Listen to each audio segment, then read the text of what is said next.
ಶ್ರೀ ರಾಘವೇಂದ್ರಾಯ ನಮಃ.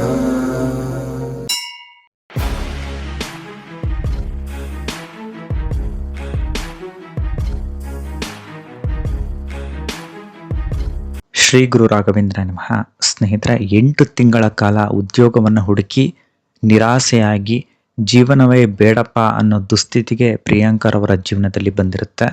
ಇಂತಹ ಸಮಯದಲ್ಲಿ ಗುರು ರಾಯರ ಅನುಗ್ರಹ ಇವರ ಜೀವನದಲ್ಲಾಗುತ್ತೆ.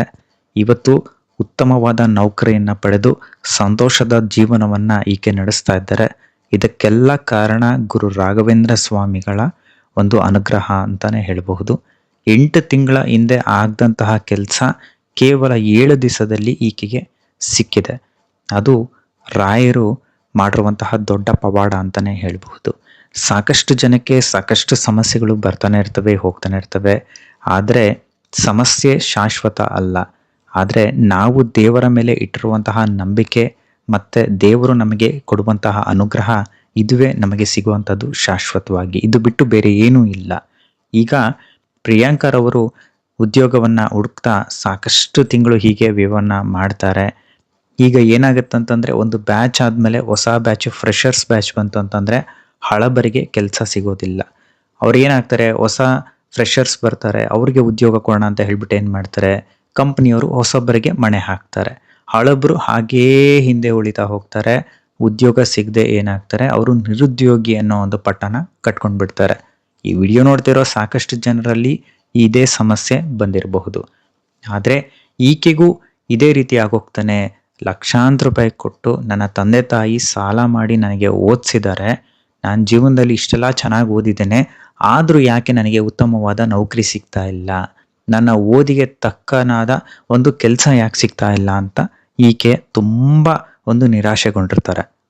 ಹಾಗಂತ ಈಕೆ ಇಂಟರ್ವ್ಯೂಗೆ ಹೋಗ್ತಾ ಇರಲಿಲ್ಲ ಅಂತಲ್ಲ, ಸಾಕಷ್ಟು ಕಂಪ್ನಿಗಳಿಗೆ ಇಂಟರ್ವ್ಯೂನ ಕೊಟ್ಟಿರ್ತಾಳೆ. ಆದರೆ ಸೆಕೆಂಡ್ ರೌಂಡ್, ಥರ್ಡ್ ರೌಂಡ್ ಬರೋಷ್ಟೊತ್ತಿಗೆ ಈಕೆ ಎಲಿಮಿನೇಟ್ ಆಗ್ತಾ ಇರ್ತಾರೆ. ಹೀಗೆ ಸಾಕಷ್ಟು ಪ್ರಯತ್ನಗಳನ್ನು ಮೀರಿ ಪ್ರಯತ್ನ ಮಾಡಿದರೂ ಸಹ ಒಂದು ಲಕ್ ಅನ್ನೋದು ಈಕೆ ಕೈಗೆ ಸಿಗ್ತಾ ಇರೋವಂಥದ್ದಿಲ್ಲ. ಇನ್ನು ಏನಾಗುತ್ತೆ, ಹೋಗ್ತಾ ಹೋಗ್ತಾ ಜೀವನವೇ ಬೇಡಪ್ಪ, ಸುಮ್ಮನೆ ಸಾಕಾಗೋಗಿದೆ. ಯಾಕಂತಂದರೆ ಅಲ್ಲಿ ಎಜುಕೇಷನ್ ಲೋನ್ ಆಗಿರುತ್ತೆ, ಅದಕ್ಕೆ ಬಡ್ಡಿಯನ್ನು ಕಟ್ಟುವಂತಹದ್ದು. ಹಾಗೆ ಇಲ್ಲಿ ವಯಸ್ಸಾದ ತಂದೆ ತಾಯಿಯನ್ನು ನೋಡ್ಕೊಳ್ಬೇಕಾದಂತಹ ಕರ್ತವ್ಯ, ಮನೆಯನ್ನು ನಿಭಾಯಿಸಬೇಕು, ಎಲ್ಲವೂ ಕೂಡ ಈಕೆಯ ಮೇಲೆ ಬಂದಿರುತ್ತೆ. ಈಗ ಗಂಡು ಮಗು ಇತ್ತು ಅಂತಂದರೆ, ಇಲ್ಲ ನನ್ನ ತಮ್ಮ ಇದ್ದಾನೆ, ಅಣ್ಣ ಇದ್ದಾನೆ, ಅವನು ಓದಿದ್ದಾನೆ, ಅವನು ನೋಡ್ಕೊಳ್ತಾ ಇದ್ದಾನೆ ಅನ್ನೋ ಒಂದು ಜವಾಬ್ದಾರಿ ಏನಿದೆ ಅವ್ರಿಗಿರ್ತಾ ಇತ್ತು. ಹೊರೆ ಸ್ವಲ್ಪ ಕಡಿಮೆ ಆಗ್ತಾ ಇತ್ತು. ಆದರೆ ಪ್ರಿಯಾಂಕಾಗೆ ಯಾರೂ ಇರಲಿಲ್ಲ. ಆಕೆ ತನ್ನ ತಂದೆ ತಾಯಿಗೆ ಏಕಮಾತ್ರ ಪುತ್ರಿ ಆಗಿರೋ ಕಾರಣದಿಂದ ವಯಸ್ಸಾದ ತಂದೆ ತಾಯಿಯನ್ನು ನೋಡ್ಕೊಳ್ಳುವಂತಹದ್ದು, ಮನೆಯನ್ನು ಮೇಂಟೈನ್ ಮಾಡುವಂತಹದ್ದು, ಒಂದಿಷ್ಟು ಸಹಾಯವನ್ನು ಮಾಡುವಂತಹದ್ದು ಈಕೆಯ ಒಂದು ಬಾಧ್ಯತೆ ಆಗಿರುತ್ತೆ. ಆದರೆ ಅದು ಆಕೆಗೆ ಆಗೋದಿಲ್ಲ. ಎಲ್ಲವೂ ನಮಗೆ ಸಿಗದೇ ಇದ್ದಾಗ ನಮ್ಮ ಜೀವನದಲ್ಲಿ ಕಟ್ಟ ಕಡೆಯದಾಗಿ ಬರುವಂಥದ್ದು ನಿರಾಶೆ. ಈ ನಿರಾಶೆ ಅನ್ನೋದು ಬಂತು ಅಂತಂದರೆ ಖಿನ್ನತೆಗೆ ಒಳಗಾಗ್ಬಿಡ್ತೀವಿ. ನಮಗೆ ಏನು ಆಗ್ತಾ ಇಲ್ಲ ಅನ್ನೋ ಒಂದು ಬೇಜಾರಲ್ಲಿ ಏನು ಬೇಕಂದ್ರೂ ಮಾಡ್ಕೊಳ್ಳೋವಂಥ ಪರಿಸ್ಥಿತಿ ನಮಗೆ, ಆ ಸನ್ನಿವೇಶ ನಿರ್ಮಾಣ ಆಗಿಬಿಡುತ್ತೆ. ಎಷ್ಟೋ ಬಾರಿ ಈಕೆ ತಾನು ಇಲ್ಲ, ಇನ್ನು ಜೀವನ ಸಾಕು, ಮುಗಿಸ್ಕೊಂಬಿಡೋಣ ಅನ್ನೋ ಒಂದು ದುಸ್ಥಿತಿಗೆ ಈಕೆ ಹೊರಡಿರ್ತಾಳೆ. ಆದರೆ ಯಾವುದೋ ಒಂದು ಅನಾಮಿಕ ಶಕ್ತಿ ಈಕೆನ ತಡೆದಿರುತ್ತೆ. ಹೀಗೆ ತನ್ನ ಗೆಳತಿಯಿಂದ ರಾಘವೇಂದ್ರ ಸ್ವಾಮಿಗಳ ಬಗ್ಗೆ ಒಂದಿಷ್ಟು ಪರಿಚಯ ಆಗುತ್ತೆ. ಈಕೆ ಇನ್ಸ್ಟಾಗ್ರಾಮ್, ಫೇಸ್ಬುಕ್ ಏನೂ ಅಷ್ಟಾಗಿ ಯೂಸ್ ಮಾಡ್ತಾ ಇರೋದಿಲ್ಲ. ಯಾವಾಗ ಈಕೆ ಒಂದಷ್ಟು ಇನ್ಸ್ಟಾಗ್ರಾಮ್ ಮತ್ತು ಫೇಸ್ಬುಕ್ ಸಾಮಾಜಿಕ ಜಾಲತಾಣಗಳನ್ನು ಬಳಕೆ ಮಾಡಿ ಶುರು ಮಾಡಿದ ನಂತರ ಈಕೆಗೆ ಒಂದಿಷ್ಟು ರಾಯರ ಪರಿಚಯ, ಹಾಗೆ ತನ್ನ ಗೆಳತಿಯಿಂದ ಒಂದಷ್ಟು ರಾಯರ ಪರಿಚಯ, ಇದೆಲ್ಲ ಕೂಡ ಸಿಗುತ್ತೆ. ರಾಘವೇಂದ್ರ ಸ್ವಾಮಿಗಳ ಹೆಸರು ಈಕೆಗೆ ಗೊತ್ತು ಮುಂಚೆಯಿಂದನೂ. ಆದರೆ ಇವರಲ್ಲಿ ಇಷ್ಟು ಶಕ್ತಿ ಇದೆ, ಇವರ ಒಂದು ಪೂಜೆಗಳನ್ನು ಮಾಡಿದರೆ, ಇವರ ಒಂದು ವ್ರತಾಚರಣೆಯನ್ನು ಮಾಡಿದರೆ ಇವರು ಇಷ್ಟು ಬೇಗ ಅನುಗ್ರಹವನ್ನು ಕೊಡ್ತಾರೆ ಅನ್ನೋದು ಈಕೆಗೆ ಗೊತ್ತಿರಲಿಲ್ಲ. ಈಗ ಸಾಮಾನ್ಯವಾಗಿ ಎಲ್ರಿಗೂ ಗೊತ್ತು, ಸತ್ಯನಾರಾಯಣ ಪೂಜೆಯನ್ನು ಮಾಡಿದರೆ ಅವರ ಮನೆಯಲ್ಲಿ ಶಾಂತಿ, ನೆಮ್ಮದಿ ಎಲ್ಲ ಸಿಗುತ್ತೆ. ಅದಕ್ಕೆ ಕೋಟ್ಯಾಂತರ ಜನ ಪ್ರತಿ ವರ್ಷ ಕೂಡ ಸತ್ಯನಾರಾಯಣ ಸ್ವಾಮಿಯ ಪೂಜಾ ವ್ರತವನ್ನು ಮನೆಯಲ್ಲಿ ಆಚರಣೆ ಮಾಡ್ತಾರೆ. ಏನಕ್ಕೆ ಅಂದರೆ ಅದು ಮನೆ ಮಾತದು. ಆ ಒಂದು ಪೂಜಾ ಕೈಂಕರ್ಯವನ್ನು ಮಾಡಿದ್ರೆ ನಮ್ಮ ಜೀವನದಲ್ಲಿ ಅನುಗ್ರಹ ಸಿಗುತ್ತೆ. ಆ ಸತ್ಯನಾರಾಯಣ ಸ್ವಾಮಿ ನಮಗೆ ಒಳಿತು ಮಾಡ್ತಾನೆ, ನಮ್ಮ ಮನೆಗೆ ನೆಮ್ಮದಿ ಕೊಡ್ತಾನೆ, ನಾವು ಅಂದ್ಕೊಂಡಿದ್ದಾಗುತ್ತೆ ಅನ್ನೋದು ಎಲ್ಲರಿಗೂ ಗೊತ್ತು. ಅದಕ್ಕೆ ಅದು ಮನೆ ಮಾತಾಗಿ ಅದು ಪ್ರಸಿದ್ಧಿಯನ್ನು ಪಡೀತು. ಅದೇ ರೀತಿಯಾಗಿ ಗುರುರಾಯರ ಒಂದು 7 ಗುರುವಾರನೋ 9 ಗುರುವಾರನೋ ಹೀಗೆ ನಮಗೆ ಸಾಧ್ಯವಾದಷ್ಟು ಮಿನಿಮಮ್ 7 ಗುರುವಾರ ಹೀಗೆ ಮಾಡೋದ್ರಿಂದ ರಾಯರು ನಮ್ಮ ಮೇಲೆ ಅನುಗ್ರಹ ಕೊಡ್ತಾರೆ ಅನ್ನೋದು ಕೂಡ ಒಂದು ಜನಪ್ರಿಯವಾಗಿದೆ. ಇದೇ ರೀತಿಯಲ್ಲಿ ತಮಗೆ ಶಕ್ತಿಗೆ ತಕ್ಕಂತೆ ಮಾಡ್ತಾ ಹೋಗ್ತಾರೆ. ಕೆಲವೊಂದು ಪೂಜೆಗಳಲ್ಲಿ ಏನಾಗುತ್ತೆ, ನನಗೆ ಅದೇ ಇಡಬೇಕು, ಇದೇ ಇಡಬೇಕು, ಹಾಗೆಲ್ಲ ನಿಯಮಗಳು ಜಾಸ್ತಿ ಇರುತ್ತೆ. ಆದರೆ ರಾಯರನ್ನ ಪೂಜೆ ಮಾಡಲಿಕ್ಕೆ ಯಾವುದೇ ರೀತಿಯಾದಂತಹ ನಿಯಮಗಳು, ಅಂದರೆ ನಿಯಮಗಳು ಇರುತ್ತೆ, ಆದರೆ ಒಂದು ಕಟ್ಟುಬದ್ಧವಾದ ನಿಯಮಗಳು ಅಂತ ಹೇಳ್ಬಿಟ್ರಲ್ಲ. ಯಾವುದು ಈ ಕಟ್ಟುಬದ್ಧವಾದ ಅಂದರೆ ಕಟ್ಟುನಿಟ್ಟಿನ ನಿಯಮಗಳು ಯಾವುದು ಅಂತಂದರೆ, ನಾನು ತುಪ್ಪದ ದೀಪವನ್ನು ಮಾತ್ರ ಹಚ್ಚಬೇಕಾ? ಇಲ್ಲ.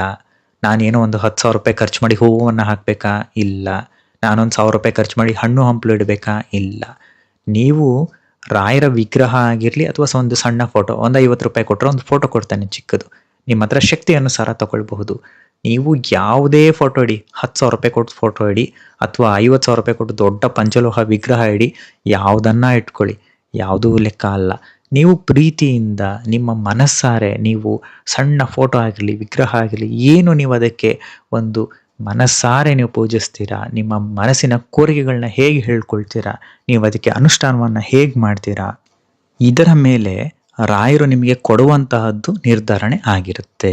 ಈಕೆಯು ಕೂಡ ತನ್ನ ಗೆಳತಿಯ ಒಂದು ಸಹಾಯದಿಂದ, ಆಕೆ ನೀಡಿದ ಮಾಹಿತಿಯಿಂದ ಗುರು ರಾಘವೇಂದ್ರ ಸ್ವಾಮಿಗಳ ಒಂದಷ್ಟು ಪೂಜಾ ಕೈಂಕರ್ಯಗಳನ್ನು ಮಾಡ್ತಾರೆ. ಫಸ್ಟ್ ಅನ್ಕೊಂತಾರೆ 7 ಗುರುವಾರಗಳು ನಾನು ಉಪವಾಸ ಮಾಡ್ತಾನೆ, ಕಟ್ಟುಬದ್ಧವಾದ ಒಂದು ಪೂಜೆಗಳನ್ನು ಮಾಡ್ತಾನೆ, ಮುಂಜಾನೆ ಎದ್ದು ಗುರು ರಾಘವೇಂದ್ರ ಸ್ವಾಮಿಗಳ ಒಂದು ಸ್ತೋತ್ರವನ್ನು ಪಾರಾಯಣ ಮಾಡಿ ಮಂತ್ರವನ್ನು ಹೇಳ್ತಾನೆ. ಆವತ್ತಿನ ಸಾಯಂಕಾಲ ಏನಿದೆ ಮೃತ್ತಿಕಾ ಬೃಂದಾವನ, ಎಲ್ಲೆಲ್ಲಿ ಮೃತ್ತಿಕಾ ಬೃಂದಾವನಗಳಿದೆ ಆ ಒಂದು ಮಠಕ್ಕೆ, ಅಂದರೆ ಅವ್ರ ನಿಯರ್ ಏನಿರುತ್ತೆ ಆ ಮಠಕ್ಕೆ ಹೋಗಿ ನಾನು 21 ಸುತ್ತು ಪ್ರದಕ್ಷಿಣೆ ಆಗ್ತಾನೆ, ಇದೆಲ್ಲವನ್ನು ಕೂಡ ಮಾಡ್ಕೊಂಡು ಬರ್ತಾರೆ. ಆಕೆ ಶುರು ಮಾಡಿ ಇನ್ನು ಫಸ್ಟ್ನೇ ವಾರ 7 ಡೇಸ್ ಆಗಿರುತ್ತೆ ಅಷ್ಟೇ. ಫಸ್ಟ್ನೇ ಒಂದು ಗುರುವಾರ ಏನು ಬರುತ್ತೆ, ತುಂಬ ಕಷ್ಟಪಟ್ಟು ಆಕೆ ಮುಂಜಾನೆ ಎದ್ದು ಬ್ರಾಹ್ಮಿ ಮುಹೂರ್ತದಲ್ಲಿ ಗುರು ರಾಯರನ್ನ ಸ್ಮರಣೆ ಮಾಡ್ತಾ, ಆತನ ಒಂದು ಮಂತ್ರಗಳನ್ನು ಹೇಳ್ತಾ ರಾಘವೇಂದ್ರ ಸ್ವಾಮಿಗಳನ್ನು ಒಲಿಸ್ಕೊಳ್ತಾರೆ. ಆಕೆ ಮುಂದಿನ ವಾರಕ್ಕೆ ಏನಿದೆ ಒಂದಷ್ಟು ಗೊತ್ತಾಯ್ತು, ಫಸ್ಟ್ನೇ ವಾರ ಹೇಗೆ ಮಾಡ್ಬೇಕಂತ. ಸೆಕೆಂಡ್ನೇ ಅಂದರೆ 2ನೇ ಗುರುವಾರಕ್ಕೆ ಆಕೆ ಪ್ರಿಪ್ರೇಷನ್ ಮಾಡ್ಕೊಳ್ಬೇಕು. ಇಂತಹ ಸಮಯದಲ್ಲಿ ಆಕೆ 7 ದಿವಸದಲ್ಲೇ ಆಕೆಗೆ ಮತ್ತೊಂದು ಏನಿದೆ ಕಂಪನಿಯಿಂದ ಒಂದು ಇಂಟರ್ವ್ಯೂ ಬರುತ್ತೆ. ಆಕೆ ಏನು ಮಾಡ್ತಾರೆ, ಗುರು ರಾಘವೇಂದ್ರ ಸ್ವಾಮಿಗಳ ಅನುಗ್ರಹ ಆಕೆಗೆ ಚೆನ್ನಾಗಾಗುತ್ತೆ. ಒಂದು 3 ಸುತ್ತುಗಳ ಒಂದು ಏನು ಉದ್ಯೋಗಕ್ಕೆ 3 ಸುತ್ತುಗಳೇನಿರುತ್ತೆ ಆ ಒಂದು 3 ಸುತ್ತುಗಳಲ್ಲಿ ಆಕೆ ಪಾಸ್ ಆಗ್ತಾರೆ. ಅವರು ಹೇಳಿದ ಎಲ್ಲ ಪ್ರಶ್ನೆಗಳಿಗೆ ಈಕೆ ಸರಿಯಾದ ಉತ್ತರಗಳನ್ನು ಕೊಡ್ತಾ ಏನಿದೆ ಆಯ್ಕೆ ಆಗ್ತಾರೆ. ನಂತರ ಈಕೆ ಏನು ಮಾಡ್ತಾರೆ, ನಿಲ್ಲಿಸೋದಿಲ್ಲ. ಈಕೆ ಏನು ಮಾಡ್ತಿದ್ರು ಅದನ್ನೆಲ್ಲವನ್ನು ಕೂಡ ಮಾಡ್ತಾರೆ. ಇತ್ತೀಚೆಗೆ ನಮ್ಮ ಹತ್ರ ಇವರು ಒಂದು 20 ದೊಡ್ಡ ದೊಡ್ಡ ನಾಮಲೇಖನ ಪುಸ್ತಕಗಳನ್ನು ತರಿಸ್ಕೊಂಡು 1,00,000 ಬಾರಿ ನಾಮಲೇಖನವನ್ನು ಬರೀತಾರೆ. ಇದು ಬರೆದ ನಂತರ ಏನಾಗುತ್ತೆ, ಈಕೆಗೆ ಒಂದಷ್ಟು ಪ್ರಮೋಷನ್ ಲಿಸ್ಟಲ್ಲಿ ಕೂಡ ಇವರು ಹೆಸರು ಕಾಣಿಸ್ಕೊಂಡಿದ್ಯಂತೆ. ಅಂದರೆ ಶಾರ್ಟ್ ಟೈಮಲ್ಲಿ ಎಲ್ಲವೂ ಕೂಡ ಇವರಿಗೆ ಆಗ್ತಾ ಇದೆ. ಯಾಕಂದರೆ ಎಷ್ಟೋ ವರ್ಷಗಳಿಂದ ಎಷ್ಟೋ ಜನರ ಕನಸಾಗಿರುತ್ತೆ, ನಾನು ಕಂಪ್ನಿಯಲ್ಲಿದ್ದೇನೆ, ನನಗೊಂದು ಪ್ರಮೋಷನ್ ಬೇಕು, ನನಗೊಂದು ಒಳ್ಳೆ ಹುದ್ದೆ ಬೇಕಾದ್ರಲ್ಲಿ, ನಾನು ಒಂದು ಉನ್ನತ ಸ್ಥಾನಕ್ಕೆ ಹೋಗ್ಬೇಕಂತ. ಆದರೆ ಕೆಲವರಿಗೆ ಮಾತ್ರ ಒಂದು ಲಕ್ ಅನ್ನೋದು ಕೈ ಹಿಡಿಯುತ್ತೆ. ಗುರುಗಳ ಅನುಗ್ರಹ ಚೆನ್ನಾಗಿತ್ತು ಅಂತಂದರೆ ಆವಾಗ ಕೈ ಸೇರುವಂಥದ್ದು. ಈಕೆಗೂ ಕೂಡ ಹಾಗೆ ಆಗಿದೆ. 1,00,000 ಬಾರಿ ನಾಮಲೇಖನವನ್ನು ಬರೀತಾರೆ. ಅದೇ ರೀತಿಯಲ್ಲಿ ಈಕೆಗೆ ಒಂದು ಚಾನ್ಸ್ ಅನ್ನೋದು ಈಗ ಚೆನ್ನಾಗಿ ಸಿಗ್ತಾ ಇದೆ. ಇನ್ನು ರಾಯರ ಒಂದು ಪೂಜೆಗಳನ್ನು ಕಟ್ಟುನಿಟ್ಟಾಗಿ ಹಾಗೆ ಹೀಗೆ ಮಾಡಬೇಕು ಅಂತ ನಾನೀಗಾಗಲೇ ಹೇಳಿದೆ, ಆ ಥರ ಇಲ್ಲ. ನೀವು ಸ್ವಚ್ಛವಾಗಿ ಏನಿದೆ ಒಂದು ಭಕ್ತಿಯಿಂದ ಹಾಗೆ ಮಡಿಯಿಂದ ಮಾಡಿದರೆ ಸಾಕು. ಅದನ್ನು ಬಿಟ್ಟು ಯಾರೋ ಹೇಳ್ತಾರೆ ತುಪ್ಪದ ದೀಪವನ್ನು ಹಚ್ಚಿದ್ರೆ ಮಾತ್ರ ಗುರುರಾಯರು ಒಲಿತಾರೆ ಅಂತ. ತುಪ್ಪ ನೀವು ತಗೊಂಡು ಬಂದು ನಿಮ್ಮ ಹೊಟ್ಟೆಗೆ ಇಲ್ಲದಂಗೆ ನೀವು ದೇವರಿಗೆ ಹಾಕಿ ಅದನ್ನು ಮಾಡಿದ್ರೆ ದೇವರದನ್ನು ಪರಮಾತ್ಮ ಎಂದಿಗೂ ಕೂಡ ಮೆಚ್ಚೋದಿಲ್ಲ. ಮೊದಲು ಮನುಷ್ಯ ಮಾನವ ನೀನು ಸಂತುಷ್ಟನಾಗು. ನಿನ್ನ ಹಸಿವನ್ನ ಏನಿದೆ ನಾನು ಕೊಟ್ಟಿದ್ದೇನೆ ಅದನ್ನು ಪ್ರಾಕೃತಿಕವಾಗಿ ಅದನ್ನು ನೀನು ಸೇವಿಸು. ನಂತರ ಏನಿದೆ ದೇವರಿಗೆ ನೀನು ಒಂದು ಭಕ್ತಿಯಿಂದ ಸ್ಮರಣೆ ಮಾಡು, ಧ್ಯಾನವನ್ನು ಮಾಡು, ಖಂಡಿತ ಪರಮಾತ್ಮ ಒಲಿಯುತ್ತಾನೆ. ಅದು ಬಿಟ್ಟು ನಾವು ಇಲ್ಲದ ಸಲ್ಲದೆಲ್ಲ ಮಾಡಕ್ಕೆ ಹೋದರೆ ಯಾರೋ ಹೇಳ್ತಾರೆ ಮಾಡ್ತಾರೆ ಅಂತ ಅದು ಒಲಿಯೋದಲ್ಲ. ನಿಮಗೆ ಶಕ್ತಿ ಇತ್ತಾ ತುಪ್ಪದ ದೀಪವನ್ನು ಹಚ್ಚಿ, ಏನೂ ತಪ್ಪಿಲ್ಲ. ನಿಮಗೆ ಶಕ್ತಿ ಇಲ್ವಾ, ಸಾಲ ಮಾಡಿ ತಂದು ಮಾಡಲಿಕ್ಕೆ ಮಾತ್ರ ಹೋಗಬೇಡಿ.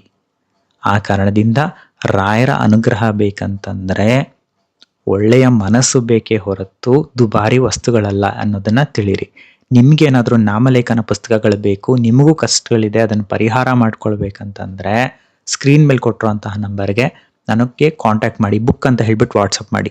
ನೀವೇನೋ 1,00,000 ಬರಿಬೇಕು ಹಾಗೆ ಹೇಗೆ ಅಂತಲ್ಲ, 2 ಪುಸ್ತಕ ತೊಗೊಳ್ಳಿ.